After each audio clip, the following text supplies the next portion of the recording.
เอาครับไปขอบใจเนาะบ่ให้เนาะบ่ให้ในห้องเลยเว้นสาวโพดเลย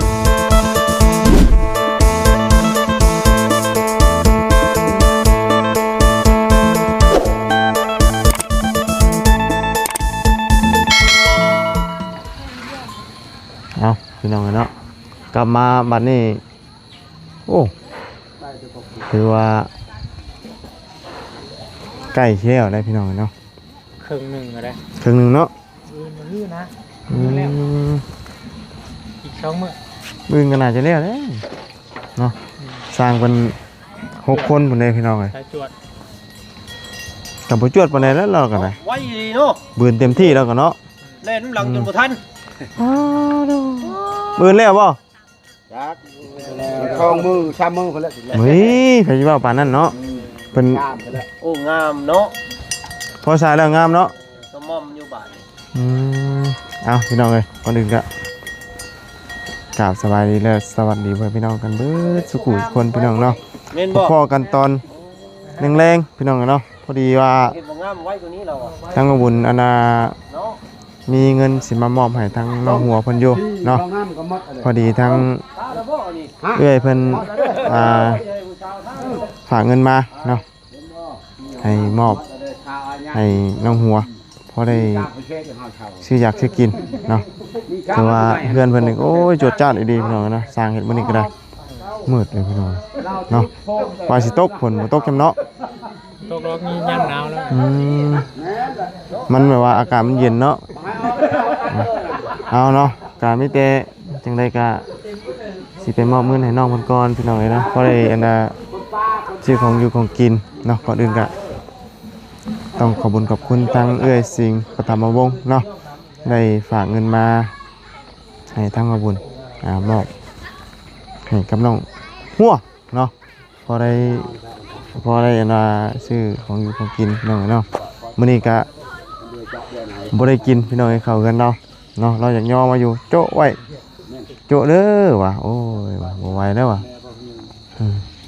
แต่ว่าสิย่อมาอีกจักย่อมากับบ่กินได้พี่น้องเนาะจะงัดไว้ก่อนใช้น้องหัวเพิ่นอยู่บ่บัดนี่คือว่าเฮาอาบน้ำแล้วเมื่อกี้นี่อาบน้ำใช่น่ะมาแล้วเมื่อกี้เป็นเลือด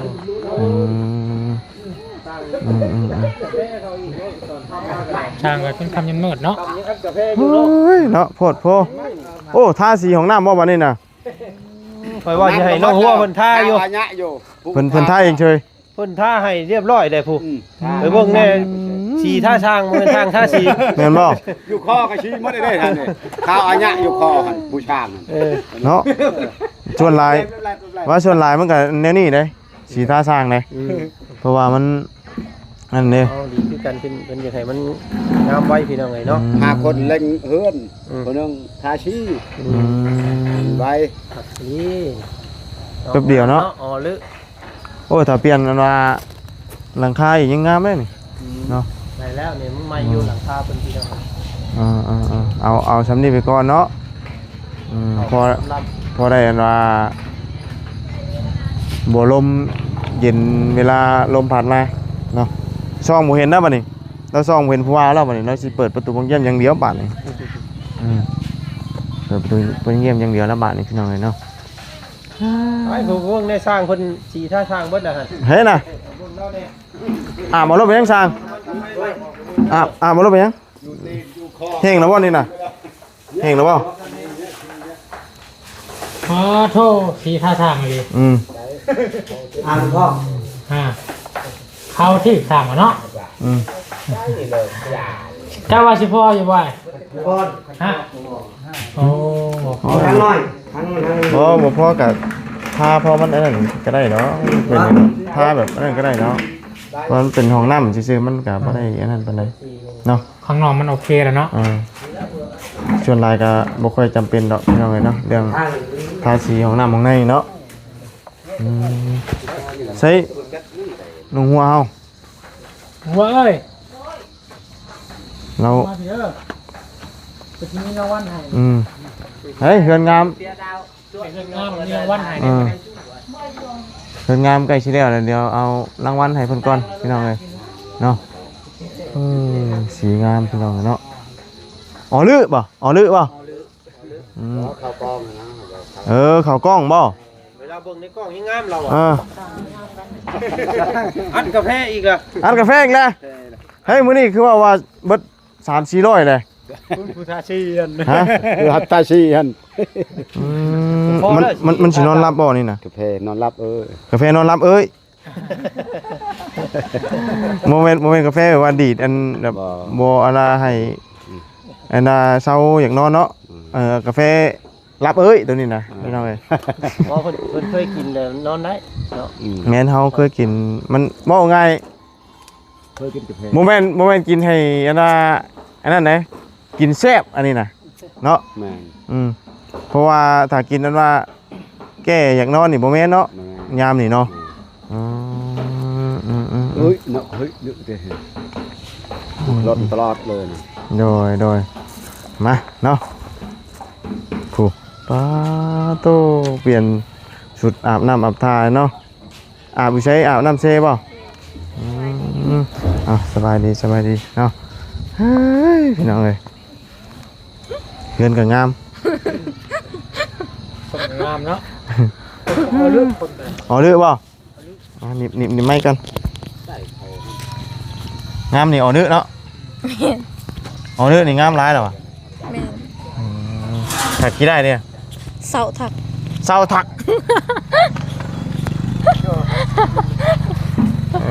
เสาถัก โดยอื่นเพิ่นแหละเพิ่นสิมาแต่เช้าเนาะ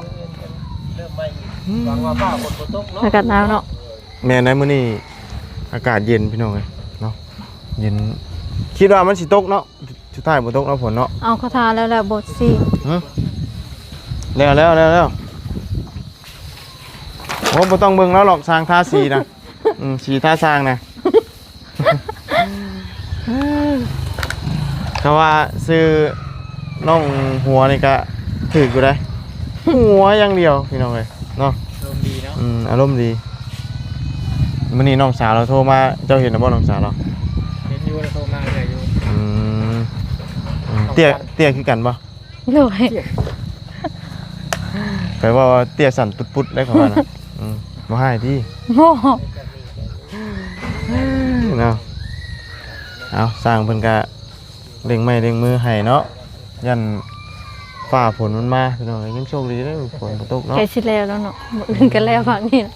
แม่นมื้ออื่นนี่แล้วฟังนี่นะเนาะคือแบบว่าเฮือนบ่แม่น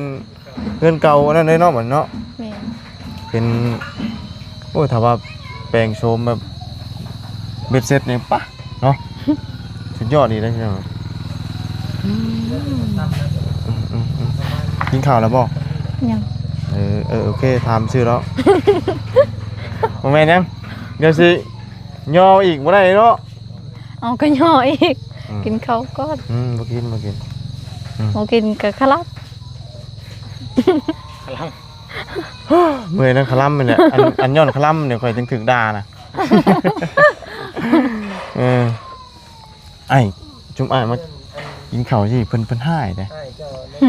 แต่น้องบ่ได้หายดิ FC นะเพิ่นว่าจุ่มอ้ายนี่เดินสายขอทานกินข้าวพุ่นเหรอกะบ่แม่นว่าสิตั้งใจกินอย่างเดียวได้พี่น้องเนาะน้องเพิ่นย่อมาก็กินอยู่เด็กๆน้อยเพราะว่ามันเป็นประเพณีหรือว่าฮีตของเพิ่นเนาะเลยทั้งอันแม่เจ้าบ่ได้อยู่เฮือน อยู่พุ่น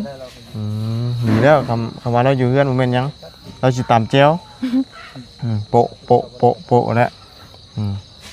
ยันเราตำแจ่วหนาวบ่ หากมาดามน้ มาบุญก็เอาเสื้อกันยาวมาตัวเดียวช่ำงวดนี่โอ้ ำมีได้อยู่ ฮะ น้องก็มีอยู่ ชุดเดียวพี่น้องเลยมางวดนี้เนาะบ่ได้เอามาหลายเพราะว่านี่แหละจริงๆหน่อยก็กลับแล้วพี่น้องเลยเนาะ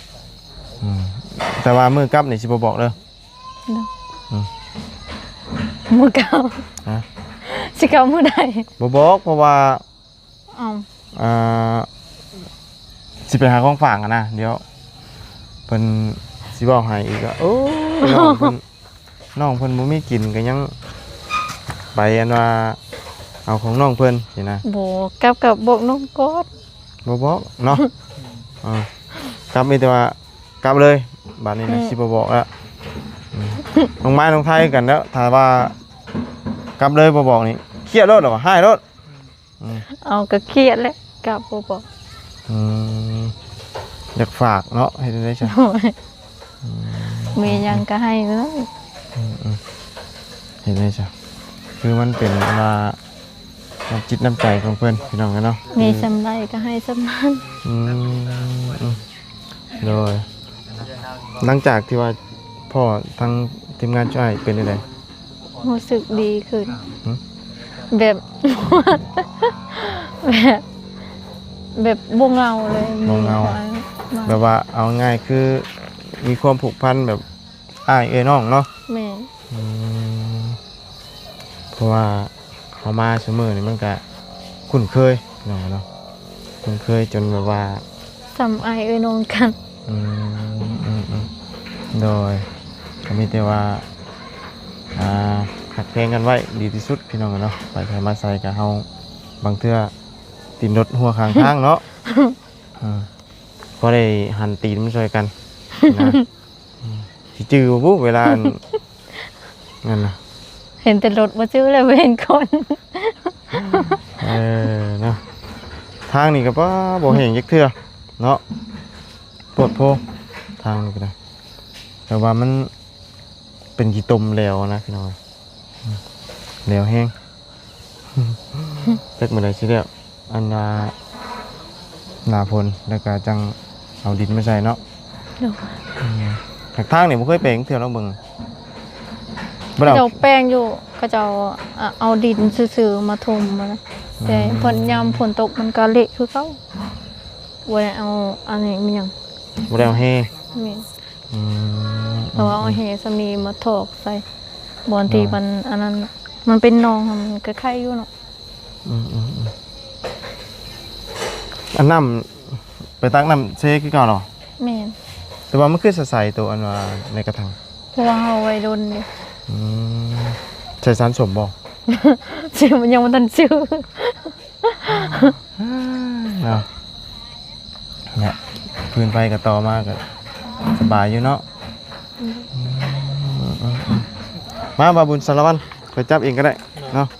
อย่ามาเจ้าเมื่อยพี่น้องเลยมานั่งเตียงพี่ก็ได้ไหมเนาะมือนี่พี่น้องเลยพอดีทั้งบาบุญก็มีนางวันอยู่ รางวัลยัง ไง รางวัลยัง บ่บอกแล้วบ่เพิ่นสิบอกเนาะรางวัลหยังก็ให้รุ่นแล้วบ่เปิดแฟลชก่อนเด้อมัน บ่ลืมตา เดี๋ยวก็เห็นได้จังเนาะมันขมังแล้วมันมืดเด้อพี่น้องเอ้ยไปหาไผก็บ่มีไผอยู่เดี๋ยวนี้โอ้จักเป็นได้ไดพี่น้องเนาะมีแต่คนบ่ค่อยอยู่ยามนี้เป็นจังได๋คือว่าได้ยามพูดข้าวพูดน้ำเนาะ นี่ โอ้สงเงียดไอ้ได้พี่น้องเลยสงเงียดแห้งได้เลยนะลาวอากาศเย็นเย็นแห้งขึ้นพี่น้องโอ้ท่านนั่งก็นั่งพิงไฟนะท่านเจ้านับมือได้ผู้เฒ่าเอาเนาะ นี่ นั่งพิงไฟเผากองไฟได้พี่น้องเลยอาบน้ำใหม่ๆแล้วไปพิงไฟแบบ ตกคิว คิวมินเนาะ อาบน้ำตกเอาหอมไปทิ้งไป เดี๋ยวมานอนเลยดิเดี๋ยวมาแล้วมานอนเลยดิจากพิงไฟแล้วนะพี่น้อง ว่าล่างให้ได้แปลงนะล่างให้ได้ โดย เราให้เจ้าล้าง ขอบใจด้วยไอ้นำไอ้นำใจดี อาบซีแหละ อาบสีบ่อาบแล้วน้ำมันนี่เนาะ พอแล้ว ไอ้นำใจดี ใช่เหรอบ่ได้เป็นบ้านนี้บ่ บ้านนอก อ๋อแต่มันเป็นบ้านใหญ่บ้านน้อยบ่ในวันนี้เลยอันนี้ อันนั้นมันบ้านนอกนี่บ้านใน เออ เขาเอิ้นนั่นบ้านแกงทองนอกอันนี้บ้านแกงทองใน อันนั้นน่ะแม่นแกงทองเนาะ แม่น นี่แกงทองใน แม่น แต่ว่าตัวนี้สิใหญ่กว่าบ่ ก็ตัวนั้นมันอยู่แคมทางเด้เพื่อนเขาเจ้ามันอยู่ติดทางมัน สองฝั่งนี่แม่นบ้านเดียวกันบ่ แม่น ฝั่งนั้นก็ แม่น บ้านแกงทองคือกัน จนฮอดเขาฮอดโรงงานนั้นเขาเอิ้นว่าบ้านกระจอย บ้านกระจอย แม่น อันที่ว่า แต่ ขวามือมันบ่ สองฟังออกไปนอกนี่ก็แม่นลงไปเขาเอิ้นว่าบ้านกระจอย บ้านกระจอย บ้านกระจอยนะเอาเนาะมื้อนี้ก็มามืดแน่พี่น้องเลยไปหาไผก็โอ้ยบ่อยู่เนาะแสบตาเลยพี่น้องเอ้ย เปิดแฟลชเนาะเปิดบ่ได้มันอันน่ะ บ่บุญไปกินไฟบ่ อืม โอ้โตสิคิวเลยสิหน่อย เอาไปยิงไฟนะร้อนหนาวหาก็เริ่มมื้อนี้เนาะที่ว่าอยากพนามีอากาศเย็นที่แรกก็ว่าฝนสิตกพุ่นเด้อพี่น้องแต่ว่าหากบ่รอดหรอกเพราะว่าฝนฟ้าอากาศเพิ่นแจ้งมาอยู่เลย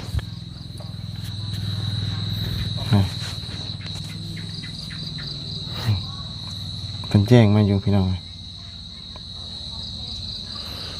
แจ้งมาจากองศา แจ้งยัง เอ้าฝนเด้ ใช่ บ่เห็นนะเพราะว่าเพิ่นสิแจ้ง กินข้าว ฮะ กินข้าว บ่กินนะ มื้อก่อนจะกินเนาะมื้อนี้พอยุติกัน บ่ไหวเด้นึ่งแล้วบ่เข้าอันอายมาให้ โดยหนึงแล้ว เป็นนี่แหละ ค่ะใช่แล้วข้าวหน้า มัน เข้า ต่างกับข้าวไห้เนาะ อ่อนกว่ากันบ่ ก็สำคัญ อืมแต่ว่าเขาให้นี่มันส่วนหลายมันจะแข็งเนาะ แม่น ปั้นก็จนแทบบ่ติดกันได้แต่ว่าสำหรับคือทางเจ้าอ้ายนี่เคยกินว่าข้าวอันว่าหน้าเลยมันก็กินข้าวพวกอันที่ว่าอิหยังคือข้าวกล้องอะนะข้าวอันที่ว่ามันอิหยัง ข้าวหยัง เอ้าเวลาตัวหนึ่งอันนี้เห็นว่าอันตัวดุนนั้นดำๆนะมันแข็งกว่าอันว่าตัวมีดขาวเนาะ อืมเป็นข้าวกล้องคำว่าอันภาษาไทยเอิ้นข้าวกล้องเนาะแต่ว่ากินของแซ่บสำไรก็ยาแต่ว่าข้าวเฮากินแล้วมันแข็งกลายเป็นบ่แซ่บเลยนะเพราะว่าเฮาเคยกินข้าวอ่อนนะคำปั้นแตกพลากนี่ก็โอ้ยเอาละ เอาว่าลายยายห้างพี่น้องเลย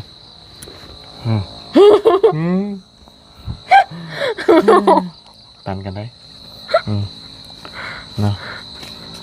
นับกัน1 2 3 4 5พอดีนะทั้งเอื้อยเนาะทั้งเอื้อยใจดีดีว่าเอื้อยสิงห์ปฐมวงศ์เนาะฝากเงินมาให้น้องหัวเนาะ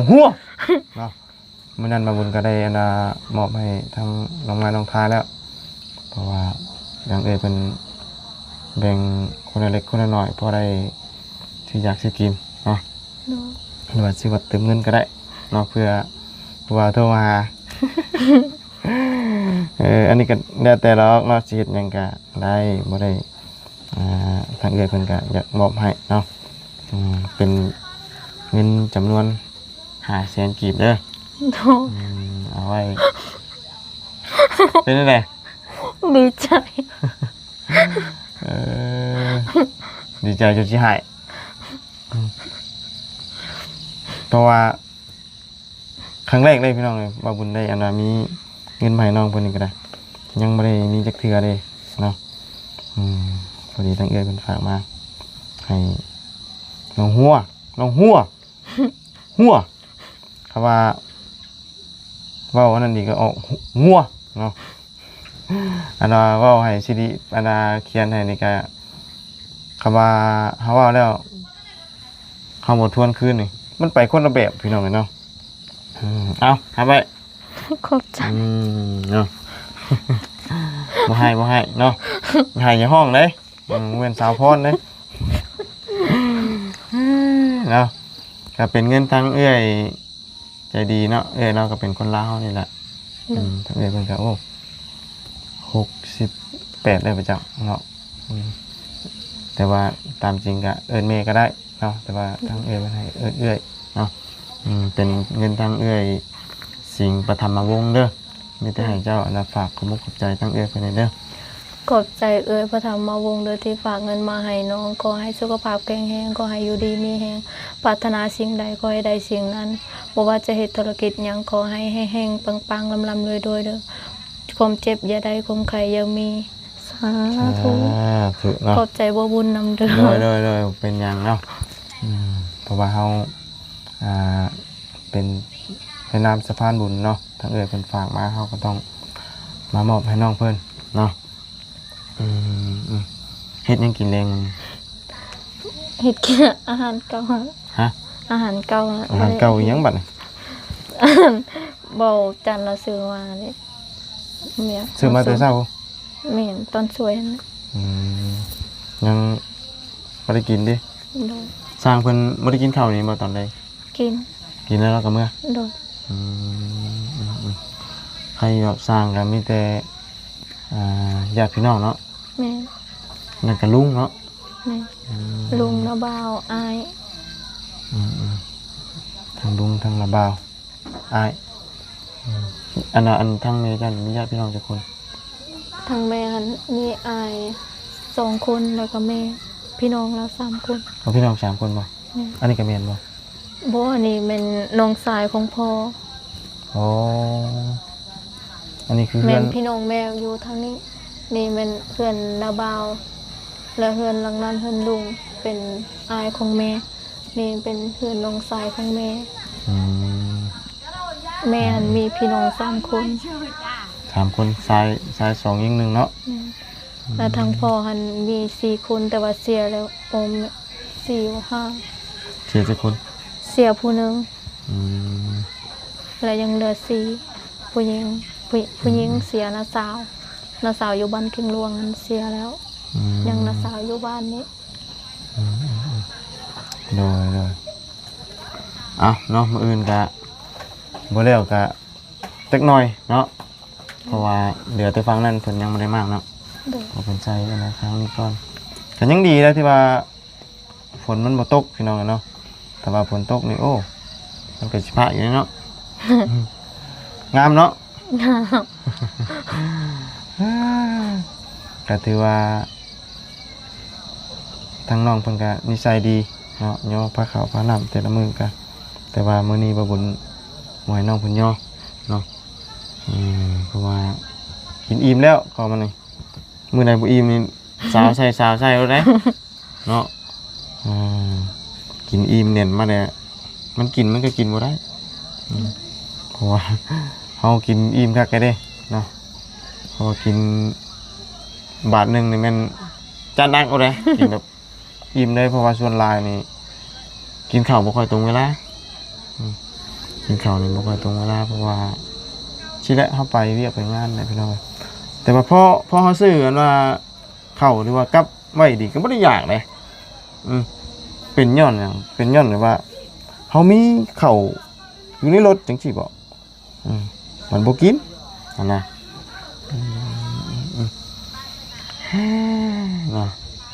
นั่นแหละบ่ได้ไปฮูดข้าวบ่มื้ออื่นทางไหนจ้ะน้ำยังบ่ทันได้ลงฮูดข้าวซะเองเหรอแม่นเขาน้ำท่วมเขาตัวมันสุกตำลังเขาน้ำท่วมพี่น้องเนาะตัวที่มีแต่ขี้ดินมีแต่ขี้ดินยังบ่ได้ตากบ่ยังน้อยพอดีให้มันแดดมันยังกระตากเนาะเข่าคูดก็มีผลเสียอย่างหนึ่งก็คือเขาต้องมาตากเนาะคือเขาอันว่าหน้านี่เขาเกี่ยวเลยเขาเฮ็ดเป็นกำด้วยเป็นพรมันมิดมันจะแห้งเลยเด้มันแห้งนะเขาก็เก็บกู้เนาะแต่ว่าอันนี้นะคูดนี่ต้องมาตากถ้าสิเกี่ยวมันก็ต้องได้เหยียบได้ตีอีกเนาะ เพราะว่าเขาให้เขาบ่เคยเกี่ยวเลยมีแต่เขาหูมีแต่เขาหน้าเขาเกี่ยว พูดเอาอย่างเดียวเนาะ อืม ถ้าเขาหน้าเขาไปปลูกใช้ให้นี่มันจะเป็นยังไง เขาหน้าฮู้ มันบ่เกิดบ่ บ่เคยปลูก จนได้ไม่ได้เขาให้ เขาให้ก็คือกันพัดเขาให้เฮาไปปลูกเอาอยู่นามันก็บ่เกิด โดยป้าสาพี่น้องคำมืดตื่นตาเลยเนาะแพทอันว่าส่องตาอยู่ พี่อยู่เนาะนี่มันกับบ่ได้นะพี่น้องมันมืด ส่องตา ก็มีแต่เดินทางกลับห้องกลับบ้านก่อนวันนี้พี่น้องเลย เอาบ่เป็นเขาบ่ โอ้เอาไว้อันนั้นมือใหม่ก่อนก็ได้เนาะติดต่อซักเรียบร้อยเนาะ โดยสักแล้ว เดี๋ยวมืออื่นกันมืออื่นเดี๋ยว สิใส่เข้าไปให้เลย ฮะ สิใส่เข้าไปให้ บ่ใส่ก็ได้บ่ใส่ ใส่ ใส่มือเดียวได้ เอามือต่อไปสิซื้ออันว่ามาอะไรจัง มากินกันสินะอย่างน้อยเขาก็ซื้อข้าวมากิน เขาก็ นะ บ่บุญเอามาเลยเดิน้องก็บ่ซื้อก็ได้ บ่เป็นหยังก็ไว้ให้เจ้ากินนั่นแหละเนาะเพิ่นยังว่าเอ้าทางน้องเพิ่นก็บ่มีข้าวมีน้ำอยู่แล้วยังเอาของน้องเพิ่นเมื่อสินะบ่ได้เด้เอามือเดียวได้ก็ได้เจ้าเบิดบ่มีกินเด้ บ่ เนาะก็ปฏิเสธอยู่แต่ว่าทางน้องเพิ่นได้ตั้งใจให้นะพี่น้องเนาะตั้งใจว่าอยากฝากอีกต้อนคือน้องไม้น้องทายก็ถ้าระเบาเมื่อมาบอกนี่ให้เครียดรถหรอวะป้าสาพี่น้องเนาะจังใดก็มีแต่ลำลาไปเพียงแค่นี้เด้อเนาะก่อนอื่นก็ขอบคุณทั้งสิงห์ประตำบงเนาะได้ฝากเงินมาให้บาบุญมอบให้ทางน้องหัวถือว่าได้รับเป็นเรียบร้อยเนาะก็มีแต่เก็บไว้ที่โตนะเนาะเพื่อยามจำเป็นเนาะจังใดก็ขอให้อยู่ดีมีแห้งสุขกายสบายใจเด้อเนาะว่าใช้ธุรกิจการงานใดก็ขอให้ราบรื่นรุ่งเรืองเจริญก้าวหน้าในหน้าที่การงานสิ่งสำคัญคือขอให้สุขภาพร่างกายแข็งแรงยินเป็นสุขของมือกับเพื่อนเด้อเนาะสาธุเนาะป้าสำหรับมื้อนี้ไปก่อนพี่น้องมืดอันนี้เนาะไก่ก็เริ่มเข้าบ่อนอนเลยเนาะไก่เพิ่นน่ะนอนอยู่หั่นเนาะป้าจ้าพี่น้องไปแล้วสบายดีเด้อมาอึ๊บโอ้อึ๊บ